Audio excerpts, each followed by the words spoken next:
Alright. Michelle, would you please call the roll? Potato, Here. Brown, Cole, Here. Hochstetter, Here. Reed, Here. He's here. Stewart. Here. All in attendance. All right. We will move down to, tonight we have a proclamation. And I will have Deputy Mayor Hochstetter read our proclamation for Native American Heritage Month. Thank you, Mayor. Recognizing the Native American Heritage Month. Whereas we, Would you please turn your mic on? oh, dang it, okay.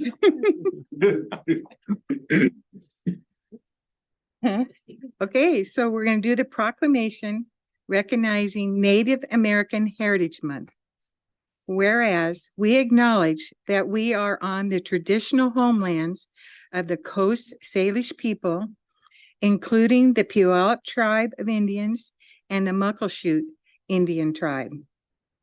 And whereas we celebrate throughout the year the diverse cultures who make Sumner vibrant, we also want to especially recognize that the first people on this land were the indigenous people, with everyone coming later, often though painful, conflict and displacement of the indigenous people.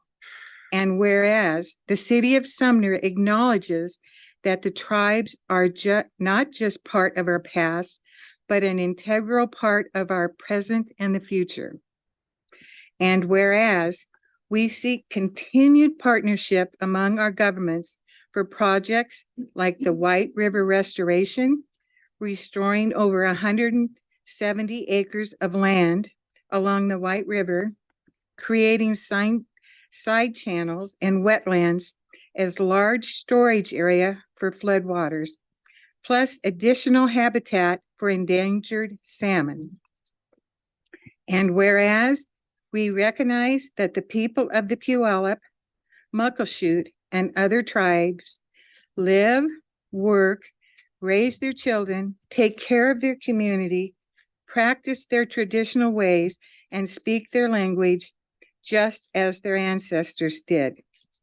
And whereas the city offers its respect to the Puyallup and Muckleshoot people and their elders, and reaffirms our commitment to preserve the traditions and culture of the tribes and to honor the unique heritage of our first inhabitants.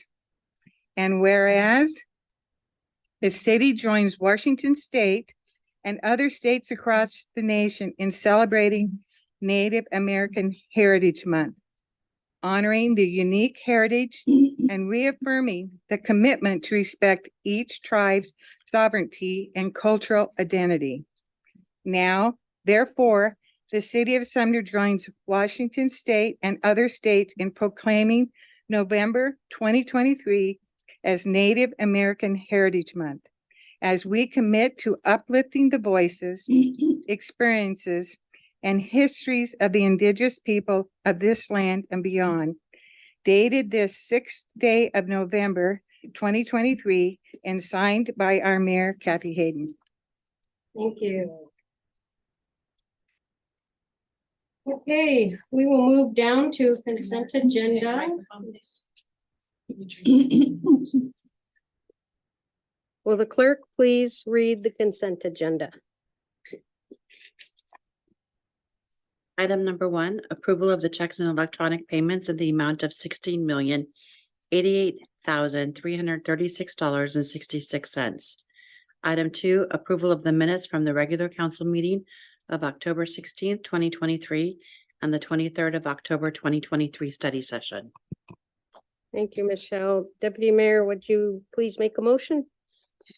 I move we adopt the consent agenda. Do I have a second? I'll second. Seconded by Councilmember Stewart. It's been moved and seconded to approve the consent agenda. Would any member of the council like to remove anything off the consent agenda? Seeing none, All in favor? Aye.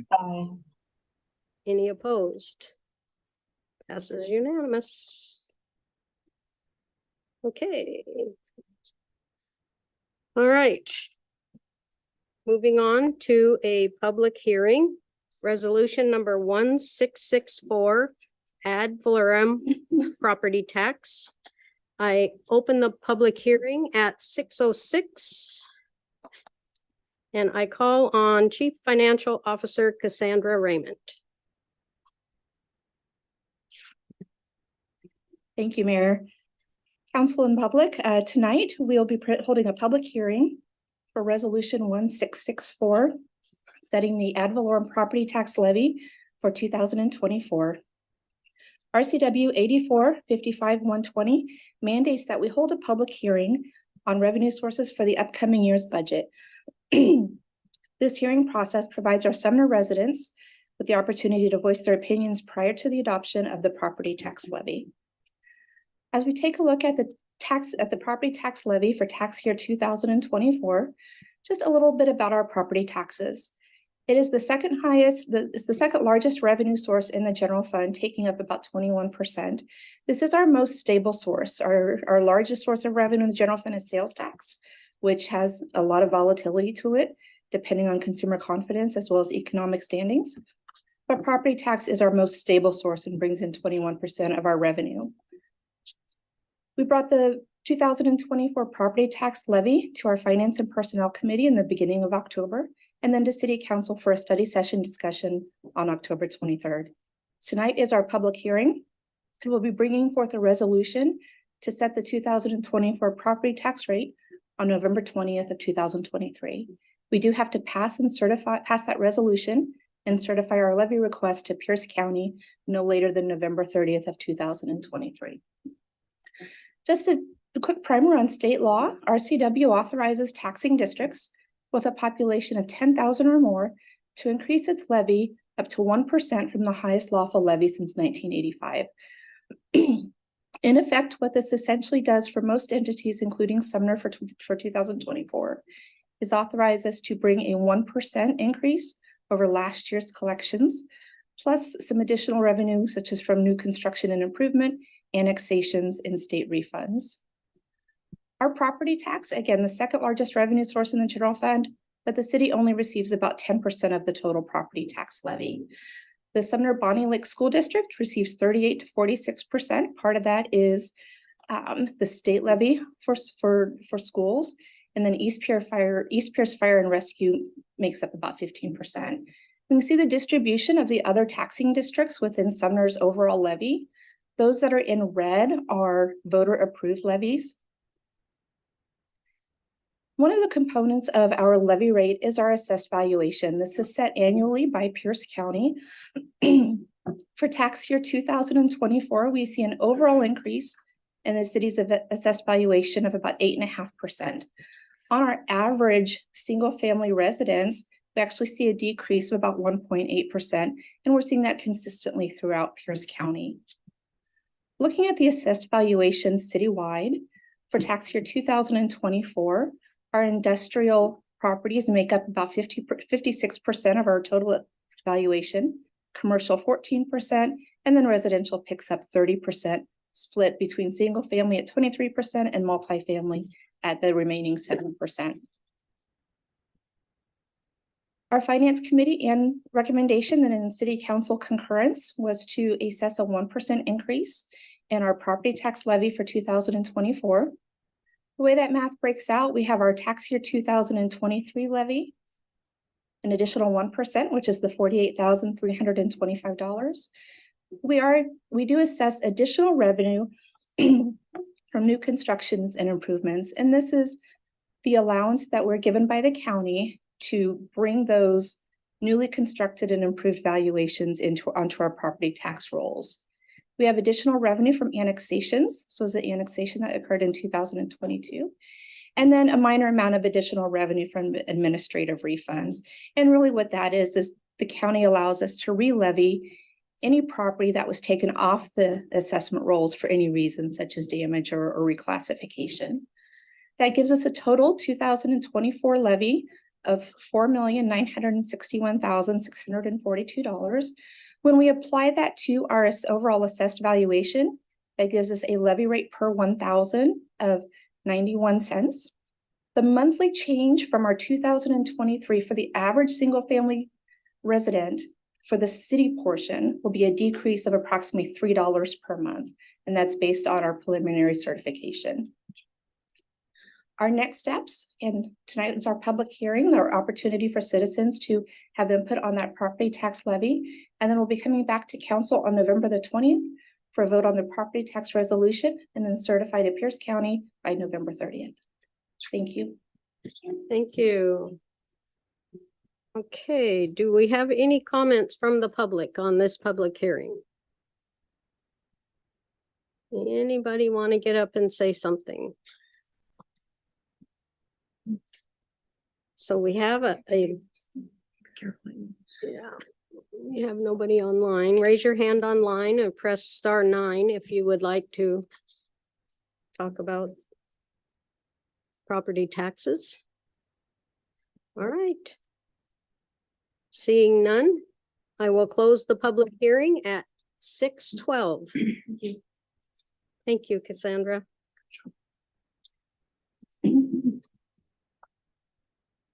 All right, moving on to regular business. We have no unfinished business. Public comment. I have 3 speakers signed up. And when I call your name, you can come up and give your name and address, and you'll have 3 minutes to speak on anything that's not on the agenda. So first one is Rose Griffin. Mayor, would you like me to read the public comment rules? Yes, would you please read the comment rolls?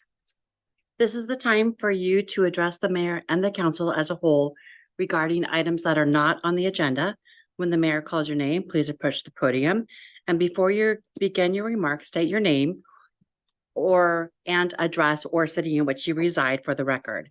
You will have 3 minutes to speak.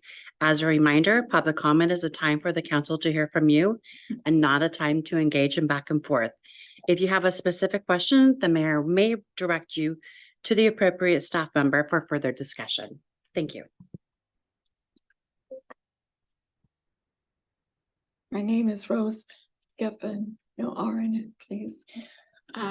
I live in Puyallup at the moment, but I have been a resident of Sumner forever in my life. I grew up in Sumner, but I would like to yield my 3 minutes to Randall Adams. All right, call on Randall Adams. Is that acceptable? First off, I'd like to apologize to everyone. I meant to have a packet to all of you as to what I'm going over tonight. I have left one with the city clerk who will be emailing you, getting those into your boxes so that you can see it, okay? Please state your name and address. Randall Adams, 63rd Street, Cordes. Thank you. You have 3 And I minutes. apologize. Again, the packet that you will be getting includes 2 different screenshots from the Ryan House website from the city. The first one is 4 days after the city voted to demolish the home. The second one is a more recent one. And the reason I have that is because after the petition was filed against you, all of a sudden, the documents that we had been told we had already or had access to, they then showed up. They were not there previous to that. And so I have copies of that so that you can look and see.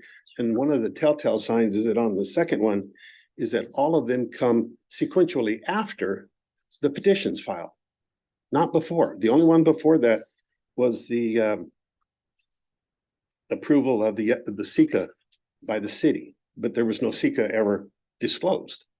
So anyway, that just for your knowledge, just so you understand a little bit better as to why folks are so frustrated and upset about not having knowledge on what was going on. I then went through all the finance committee meetings from May forward, and there's nothing in there that says this is what we're planning on doing or considering even doing. Matter of fact, after after you walk through the house on May 31st, there's no explanation as to what the outcome or what you thought about it at all. In June, there was no published meeting minutes. There was no published meeting minutes in July from the Finance Committee. In August, there was, but it doesn't get to anything other than suggesting that the committee recommended an option 3 or 4 without even no knowledge at all as to what 1, 2, 3, or 4 might have even been. But that's the total minutes for us to try to inform ourselves as to what was going on. Then on the September 11th unique date, the city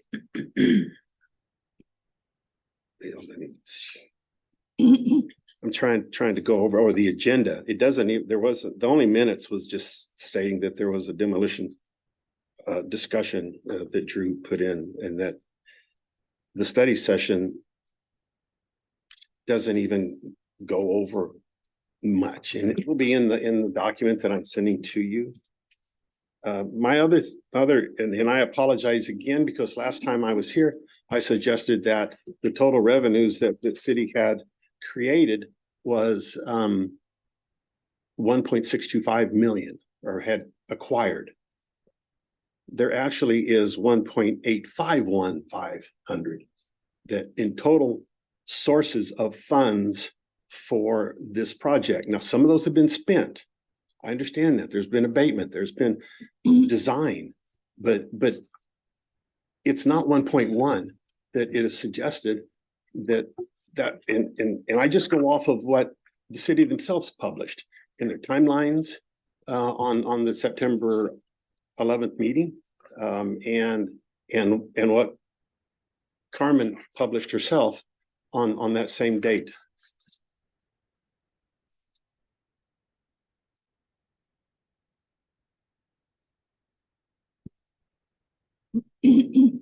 Oh, one of the other things is that WJE inflated their numbers from 950 or whatever, 935, up to 1.45. I think that's the next number. Anticipating that there was additional things that they were going to run into. Now, that wasn't going to be their final number. Certainly they needed to open it up and do more, is what we've been told. However, nowhere in their recitations does it say we need to tear this thing down. No, it says these are the actions that we need to take to make this thing solid.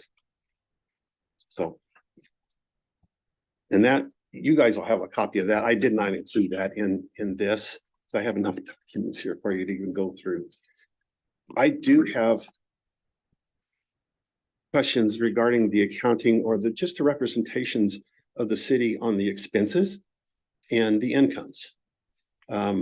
It seems that we lowball income and we increase expenses. You have two in the representations on September 11th. There was 2 different times. One, there was of design expenses. One was to WJE, I think it was 335, and then there was also a deduction from income coming in of 290,000.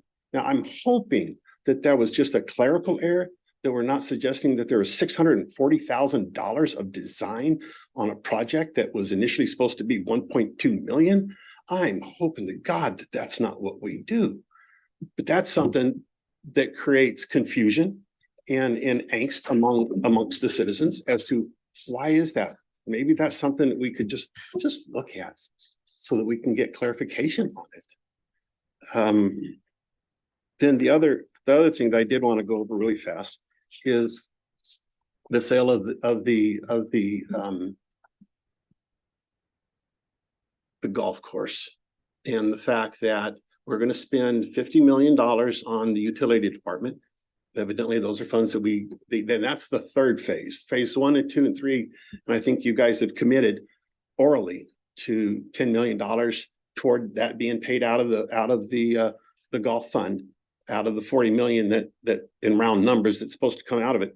That 10 million is going to the utility department, and that another 20 is going to the White River restoration. Now, I've dealt with helping you on a White River restoration project. And came in and got things done really quick so that the person who was being displaced had a place to go to. I was asked to do that.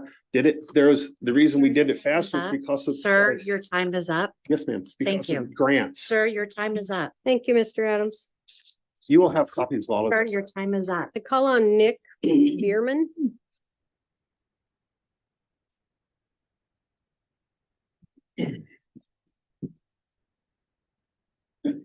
Is it on? Yes. Okay. Yeah, so my name is Nick Bierman. I live here in Sumner. No, you can find me. Mike's not on. It was on. It's on. Oh, There you go. red light means on. Okay. Oh, and the timer's going. Okay, good. Okay, so I would like to take some time and talk about the conversation regarding the Ryan House and Lucy V. Ryan Park. So I'd like to talk about the conversation that we never had as a community about what we want to do with the site and about making it a park versus keeping the house. We never got to have that conversation, but I think we still should have it. And I think we can do both. I really think that there is a lot of room for just developing the landscape of the site and restoring the trees and the vegetation, the rhododendron, the hydrangea, that Lucy V. Ryan wanted on the site and put on the site intentionally. I think there's a lot of room for keeping the site as a park, but also preserving the building as well. We never got to have that conversation as a community, but I really, really think that we can. I have learned that the city of Sumner has a tree nursery for the city cemetery. And we have an arborist, I believe, who's in charge of that. So I think we could talk more about, in the future about making use of the resources that we do have already as a community for that type of work, as far as restoring the vegetation on the Ryan House site. And I would like to get some answers about what happened to the holly tree at the corner there in front of the Ryan House, about why the holly tree was not kept in condition that it should be, and why it looks like a stick with a few holly branches sticking out of it now. If we have an arborist, if we have a nursery, why can't we do a better job with preserving that tree? So I think there's some things to look at here, and I think that as a community, we should have this discussion about the site and what we can do with it. But I really honestly believe that we can do both. We can have a park, we can keep the house, we can work together to try to have a community place where people can gather, where there could be a museum, there could be definitely some memorial to the past of Sumner's history. Once the building is gone, we don't have that as an option. We'll have reduced the site to only allowing it to be a park. I think we can do both, and I think we should talk about making it both. Thank you. All right.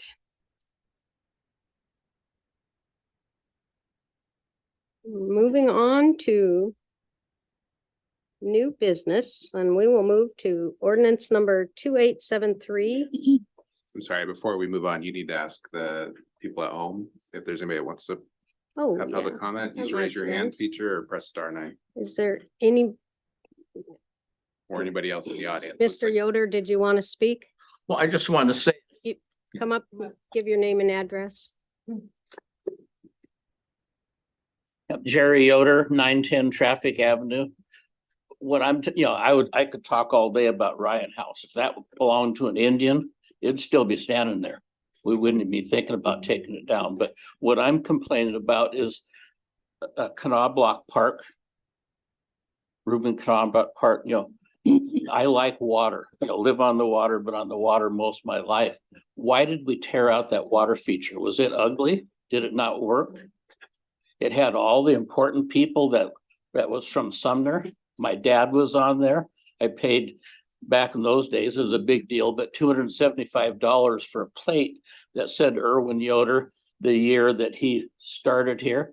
He spent 20 years on the Sumner Council, never really got any recognition for it, but he's like me, he doesn't need to. But I mean, why did that get tore out? Why didn't someone call and just say, hey, Mr. Yoder, would you like to have that plate? Oh, we tore that out and it broke. We had no right. You know, I had 2 bricks down there with my wife's and I name, my kid's name. I was proud to look at those, look at the bricks, look at my dad's name. Really proud at looking at Sunset Stadium. You know, I spent a lot of money every month to have my name there to support Sumner schools. And people was thankful. The main reason I did it, Tim Thompson comes to me and says, you know, we're going to put it up for advertising. He says, we know every 10 years, we got to put a new field in there. And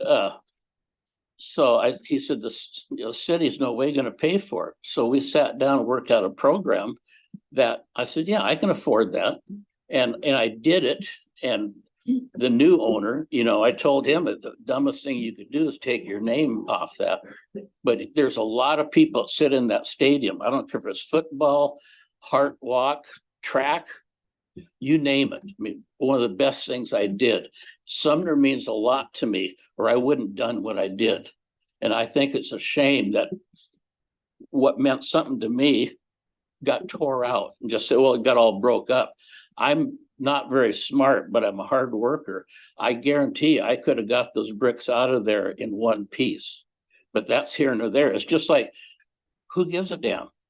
You know, Sumner, if you took some time, if I stuck you in a van and took you to Port Townsend, all you girls, all you guys drove around Port Townsend. I love that town. There's nothing negative there. It's all old on the outside, but new on the inside. We tear down all the old. Why? Because we don't want people to know what Sumner used to be. You know, now we have more apartments than any town this size in the Sir, your state. time is up. You know, and that's Sir. a shame. That's a shame. Sir, your time is Thank you, up. Mr. Yoder. All right, is there anybody online that would like to speak? Raise your hand, push *9. All right. Seeing none. Moving on to ordinance number 2873, compensation for municipal court judge and judges pro tem. And Councilmember Botetto, would you like to make a motion? I make a motion to approve ordinance number 2873, amending section 2.48 of the Sumner Municipal Code, compensation for municipal court judge and judges pro tem. Thank you. Do I have a second? Yes, I'll second that. Seconded by Deputy Mayor. Okay. I call on Jeff Steffens. Good evening, Mayor and Council. This ordinance adds language to the Sumner Municipal Code to acknowledge that salaries for both the municipal court judge and judges pro tem are established annually through the adoption of a compensation schedule. The judge is and will continue to be an employee of the city and will be paid through the city's payroll system.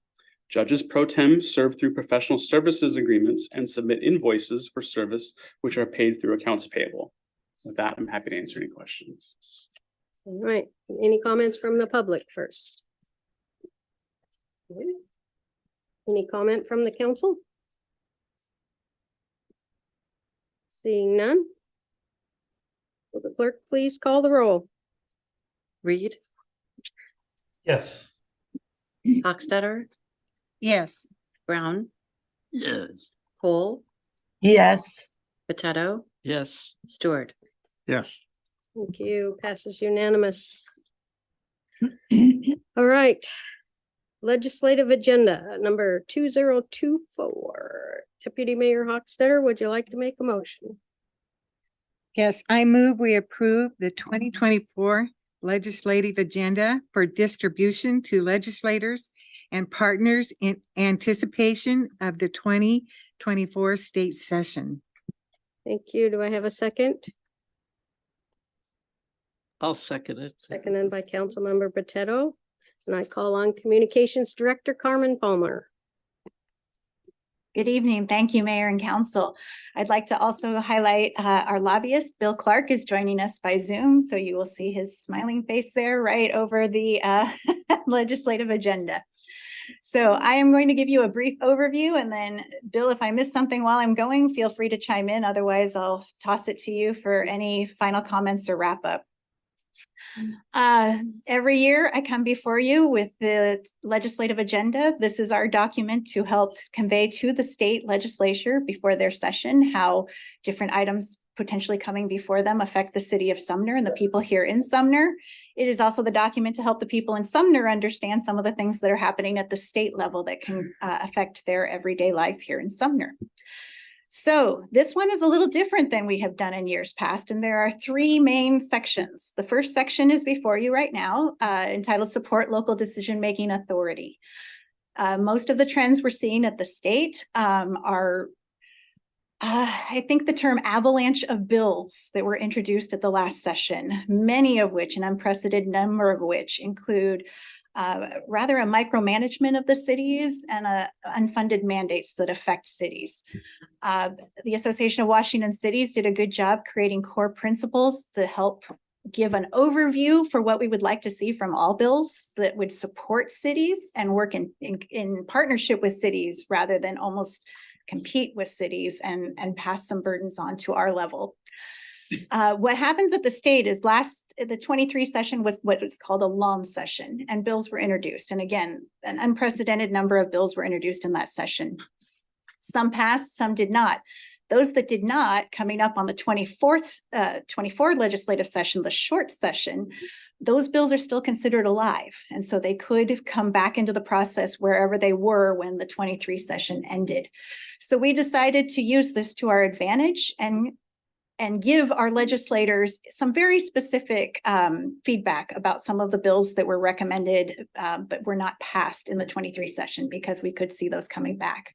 So in green, we have the beneficial please approve, and those include reducing the frivolous Public Records Act lawsuits, revising the property tax cap to inflation and population up to 3%, and the foster legislation, which is legislation that follows the Foster ruling about water rights and Bill can explain this one better, but the mitigation standards, and Sumner is one of the pilot projects for that, but we are demonstrating how that can be used, and we have some of the ways we would like to see future legislation set regarding that. In yellow, you can tell our color pattern here. We have some suggested improvements, and those include affordable housing around transit. Multiple bills are affecting this, too many to count. And we would just like those to acknowledge the work that's already being done to bring housing around transit in Sumner and support that rather than create another layer of legislation that would potentially get in the way. The other suggested improvement is regarding PFAS in the water systems. And I don't know if I can pronounce this correctly. Per and polyfluoroalkyl substance. I slaughtered that. PFAS, or forever chemicals.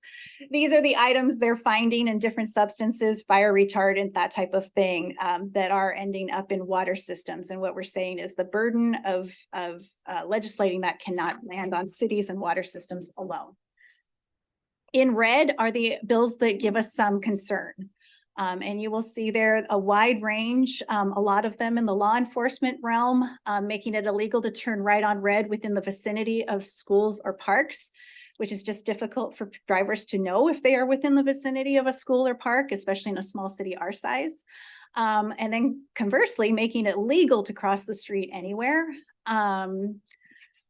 Bill proposes eliminating qualified immunity for law enforcement. And you will see kind of along with that, we also highlight that our liability insurance has gone up 199% in the last 3 years.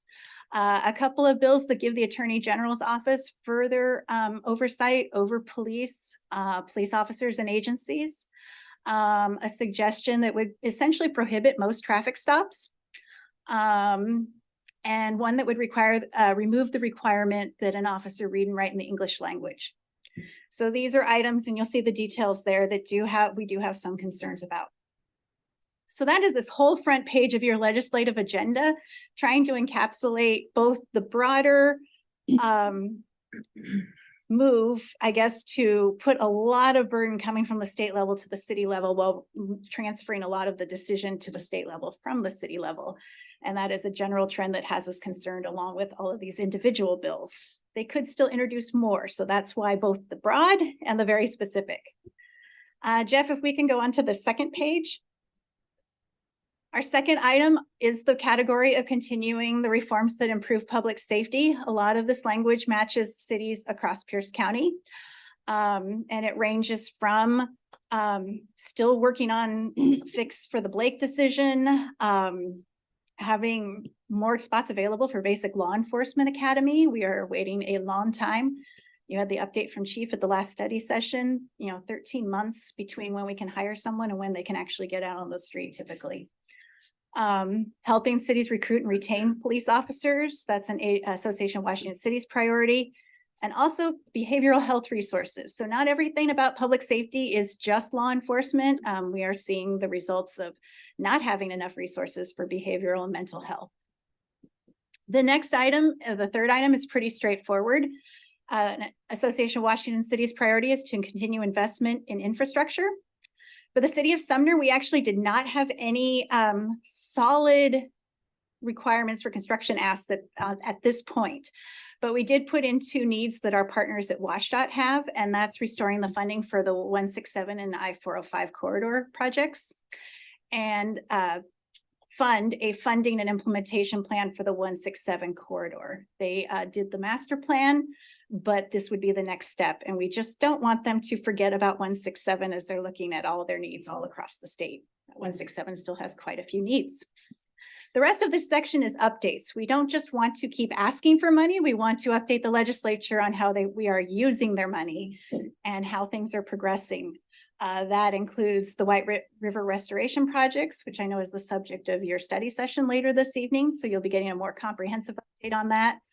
Stewart Road Bridge that goes into construction this coming spring. We continue to design the 166 SR 410 interchange.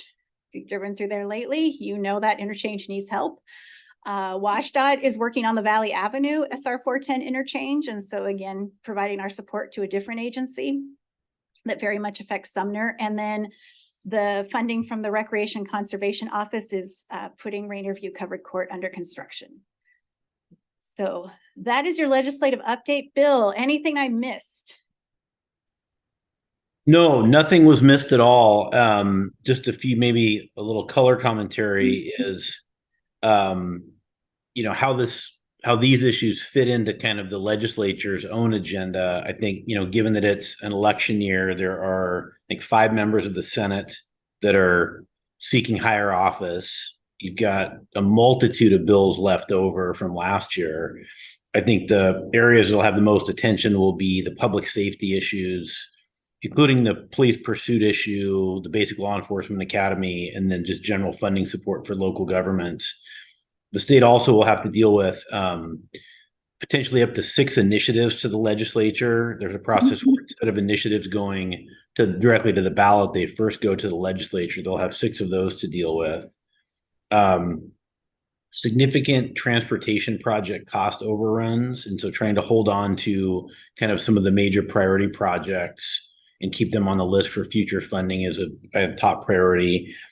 And then dealing with the additional carbon revenue from the carbon allowances, that's about $1 billion. Though keep in mind that money has to stay within the kind of designated buckets in the Climate Commitment Act. It's not as if you can take carbon revenue and use it for local law enforcement, for example. I think there'll be a lot of interest in trying to rebate some of that carbon allowance revenue back to taxpayers, probably in the form of some sort of gas tax rebate, as one, kind of the fact that they do have about $1 billion in unanticipated revenue, but also it is an election year. And so they'll look at how to kind of mitigate the recent increases in gas prices that we've seen. So those are the kind of major issues on the legislature's agenda that we'll have to fit our issues into. So I'll just leave it at that. And January 8th is the first day of session. Thank you, Bill. Nice work, Carmen. Thank you. Okay, do we have any comments from the public on this?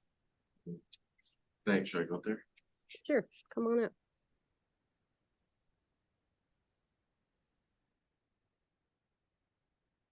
Okay, it's on. Do I need to hit it again? No, you're good. You're ready.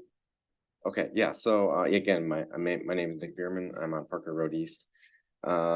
So I guess my comment slash question, kind of open-ended question, is the legislative agenda that we were just presented with, is this like the city is lobbying on behalf of the citizens for what the state legislature should and shouldn't approve, or should and shouldn't approve on behalf of us as citizens? So that's just an open-ended question. And then my comment on that is that there are some things that you presented as the city of Sumner would not be in support of, or would not be in favor of, that some citizens like me might be in favor of. And how do we have input on that if the city is going to go ahead and say, this is what we're going to do on your behalf? For example, turning right on red in a school zone or at a park, I might be in favor of that, but no one is asking my input on that. So I would like to have some say in what the city is going to say on behalf of me to my own legislators. So that's my comment on that. Thank you for your comments. Any comments from the council? Oh, we have one more. Okay. You were behind that pole. I didn't see you. Heidi, I didn't plan on speaking, but this kind of, we came to the study session last week, and it's in the green section, but it's a red flag for me personally and my family. I tried to do some research online on the House Bill 1597, I believe, the frivolous lawsuit Public Records Act. I'd like to really get some more information, ask questions, and maybe put a halt on green lighting that. Most of you know where we're at with the city on some public records and some incidents that have happened to our family on behalf of the city and construction companies. And we knew we were getting dinged, as a lack of a better appropriate word, but we didn't realize how bad we were getting dinged until we did a public records request. And I really found out a lot more information. And to this day, they still have not sent us everything that we requested. And I'll let lawyers handle that from that on. But I anything that puts it against the citizens to get public records asked, and I mean everything asked, makes me a little leery about that. I don't want to take anything away. I mean, the Ryan House is a perfect example as well, where we're finding stuff out after the fact and it all looks shady, especially coming from the city of Sumner right now. I don't think you guys should be greenlighting that. It doesn't look good for the city on behalf of the citizens. Thank you. Thank you for your comment. Anybody else? Anybody online? Raise your hand, *9. All right, seeing none. Is there any comments from the council? Any comments from the council? Go ahead, Barbara. Yeah, just want to remind everybody that tomorrow is election day, and be sure to drop your ballots off at the library, mail them in. And I know that Mayor, point of order. I'm sorry, we haven't voted on the last item yet, so we're not in Right. council We reports. I thought you were gonna comment on the legislative agenda. no. Thank you. Okay, so does anybody have any comments on the legislative agenda? Okay, seeing none. Will the clerk please call the roll? Potato, Yes. Stewart. Yeah. Hochstetter, Yes. Brown, Yes. Reed, Yes. Cole. Yes. Thank you. Passes unanimous. Okay, no. All right. So we will move on to reports. And Barbara, do you have any reports? Sure, I'll try again. Try again. Just want to remind everybody to be sure you vote and drop your ballots off at the library. And tomorrow morning, I am going to be able to tour the election center. And they said I can take pictures because I know, in the last 2 or 3 years, we've had a lot of people not trusting the electoral system. And I do have a lot of faith in it. So I will be going tomorrow, and if I see something I don't think is right, I'll let you know. But I'm confident in our system. Deputy Mayor. Thank you. I'll take it. I had the privilege of taking a tour of the Sumner's Food Bank.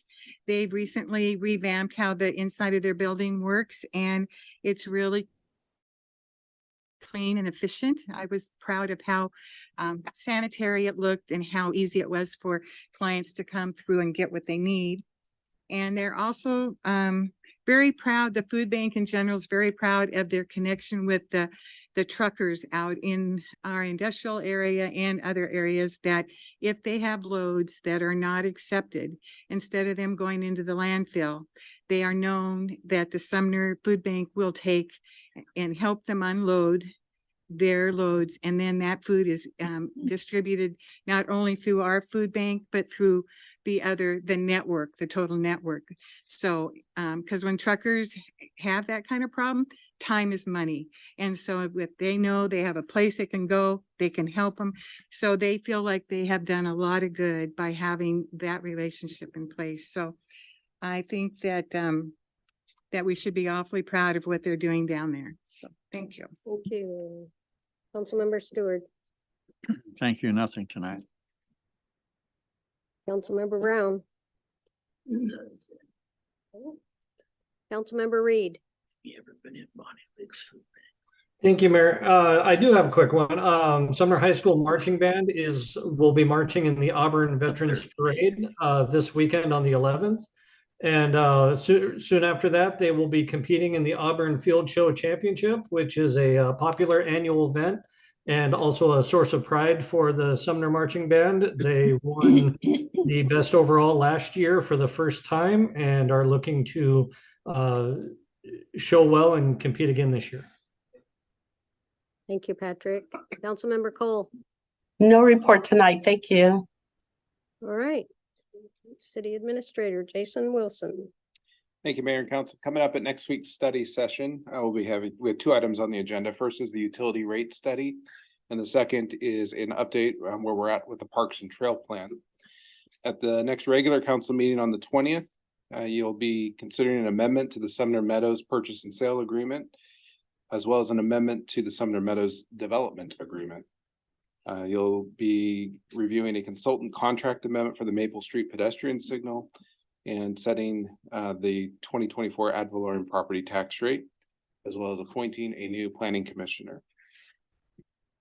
Also wanted to let you know that on November 29th at 6:30 in this council chambers, the Pierce County Council will be holding an in-district meeting, and you'll be hearing from our mayor on an update on things that are going on in the city, as well as from our police chief, Brad Morecki, and Gretchen Casarati from the Pierce County Library District. So you're welcome to attend the in-district meeting for the county council.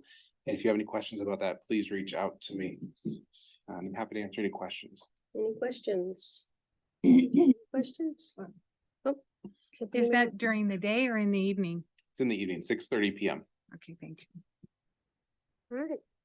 And then just a procedural note, we do have a special study session meeting immediately following this. We need about 2 minutes recess just to convert some technology here in the back of the room, and then we'll get underway with that.